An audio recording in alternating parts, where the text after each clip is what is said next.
So, eto na guys, yung binuo nating double deck. Nagagamit na namin ng bonggang-bongga. Ayan, this is my room. Ayan, medyo pagigising na natin. Ayan yung aking room. So, electric pan din sa loob. Ayan guys, yan po yung binuo nating double deck. Ayan. Tibay. So, eto na yun guys. Eto naman yun sa aking Anakis. Ayan.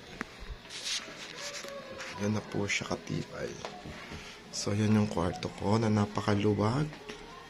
Kasya pa ang isang double deck. O, diba guys? Sobrang luwag. Nandito po yung ating mga trophies. Yan. Sobrang luwag pa yan guys. Actually, para gusto niyo malaman kung ba't maluwag. Nandyan din yung ating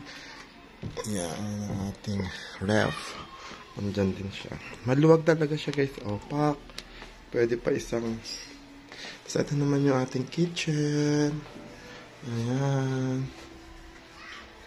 Ayan, may bintana din kami dyan. Ayan, ito yung table namin para sa kainan. Ayan. Tapos ito yung ating lababo. Diba? Napakabongga niyan. Then, ito yung ating CR. Ayan. And then, ito yung ating shower room na napakalaki naman talaga. Hanggang doon pa yan.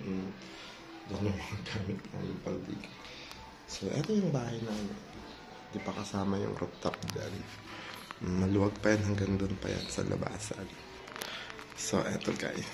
Ayan na nga. Tapos na.